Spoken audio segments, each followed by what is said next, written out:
So we have taken a walk around Kisumu city, and right now we have found our way into the Museum of Kisumu. The museum is depicting our traditional heritage as the community in Kisumu, in Kenya, and it is more particular to the Luo community who dominate Nyanza around Lake Victoria.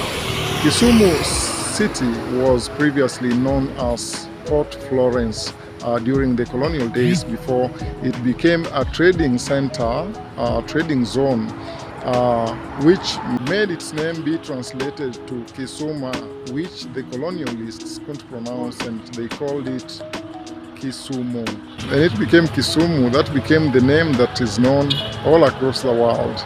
And so let's walk into the museum and get a feeling of what it is.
We are taking you through the museum, which is our national heritage. Remember, it is Kisumu Museum, and this is coming to you courtesy of Joint Hands Green Life Trace. We are in here to study our African heritage. We'll get to see a couple of more other things. What you see to my back here is a demonstration of a lion bringing down a wild beast, and down here you can see a crocodile or a monitor lizard. We'll also get to show you about the fish and the types of fish that would be acquired mostly from the water bodies around here, particularly being that this is Kisumu, so the kind of fish that would be fished from Lake Victoria and the rivers around, like the nearest river to this place is River Nyando.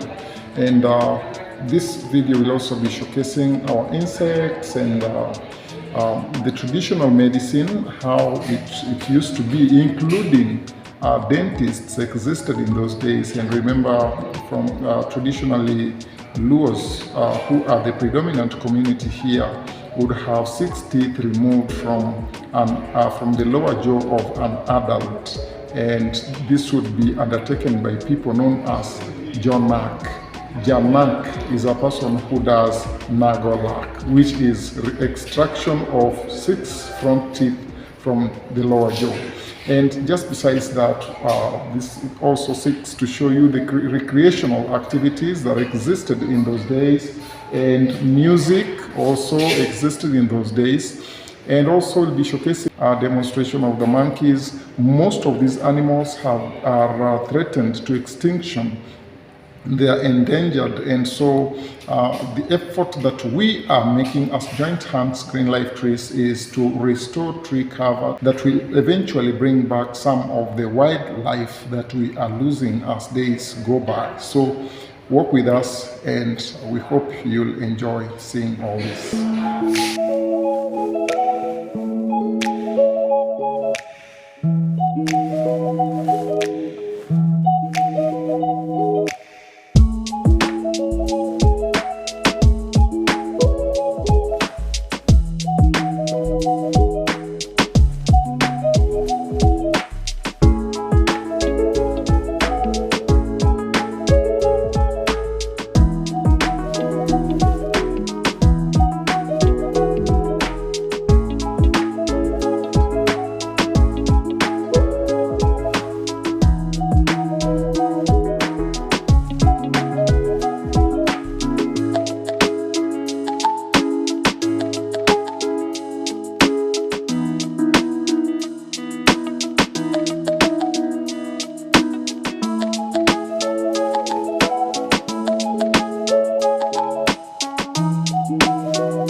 The engraved images you see here are depicting Luo culture and tradition.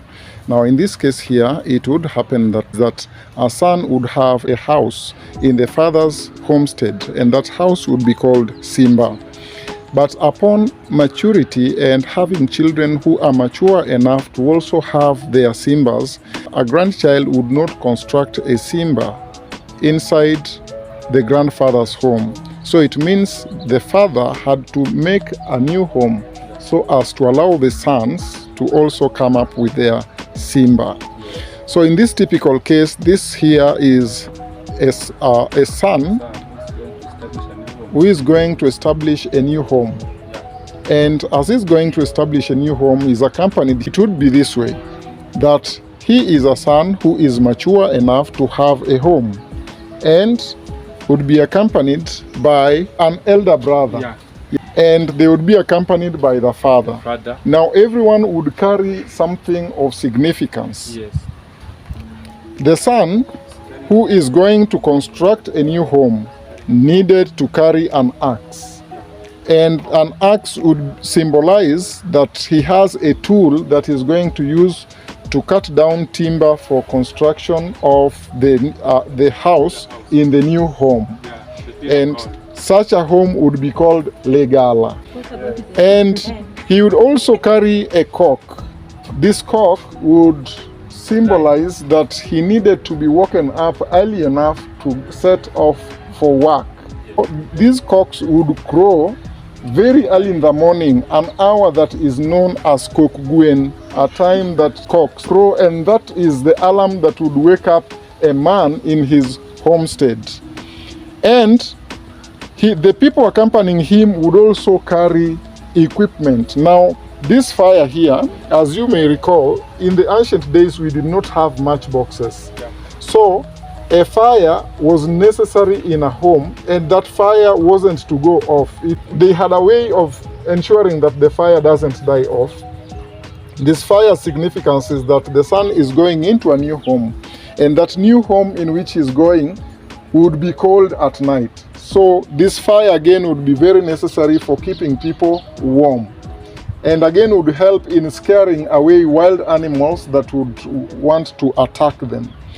And along with that, he would also carry weapons. So you can see here he has got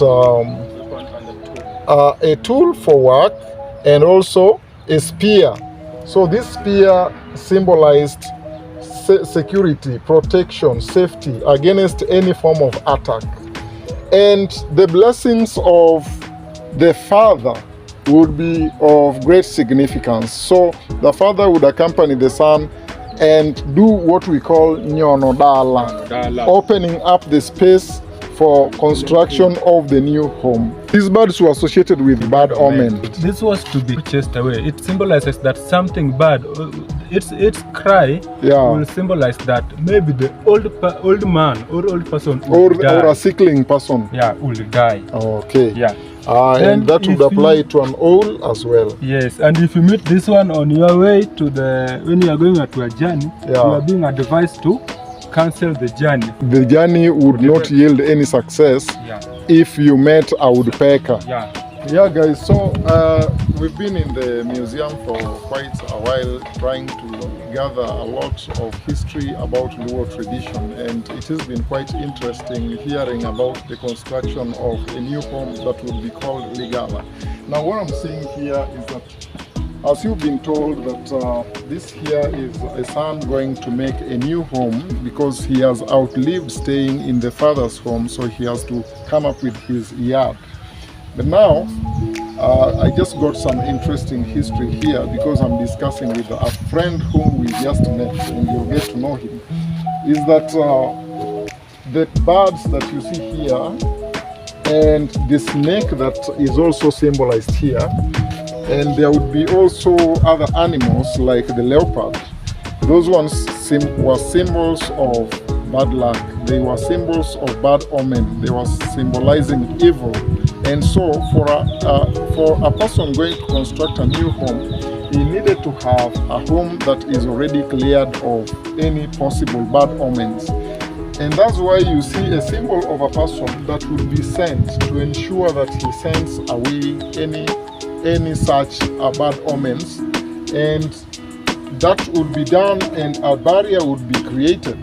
This barrier would be created to form, to be a hedge, to be the fence of the wall. Sometimes it would be an open space, so that from a distance you can see whatever danger that is coming. And so once the home would be established, you'd be sure that those animals, those bad omens, won't move anywhere closer to the person making the home. You see that someone is on top of the roof and is setting up the roof with grass, so this is symbolizing grass. While that is ongoing, we have got this son of the guy making the new home, assisting him in providing materials, supplying the materials for the construction. Or sometimes it would be friends or maybe clan members who are called Anyuola. Now the clan members would come over to help in seeing that the new home is set up. So this would be the first house of the home. And while this was ongoing, old men would be seated, taking a traditional brew, which traditionally in Luo was called Kongo. So this traditional brew would be taken by old men. This guy here is taking the drink while this is waiting for the turn. This guy here is smoking a pipe. So this Kwesi. Yeah, which was traditionally called kwesi. And while that was ongoing, women would be cooking for the people who are constructing, and also the guys who are enjoying their good time. The old men would be seated around to bless that particular home. And blessings would not come without a pot of corn. Now, there is also this stool here that I was talking things about. So this also was a symbol of authority in the home. So the stool would be brought over into the new home. But now sometimes you'd find a case in which a stool could be in the first wife's house or the second wife's house, or sometimes in Abila. Abila is the old man's own house. You do not get there, and it was meant to stay in Abila. But now if a second wife wanted the man to spend a night in her house, then she would go and negotiate with the first wife, who was called Nikai. And the negotiation would be about whether the stool can be taken to her house. And if the negotiations got successful, then the stool would be picked from the Abila and be taken to the second wife's house. The second wife was known as Nyachia. Now, the stool, once taken to that house, the man would come back into the home, would come back and miss the stool in his Abila. The moment he misses the stool in his Abila, he would go around looking for it. And wherever he finds it, he spends the night there. So that is how he would spend his night in the second wife's house. Very interesting things from the Luo.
I hope you've had a great time watching and you've enjoyed every bit of whatever we've shown you from the museum.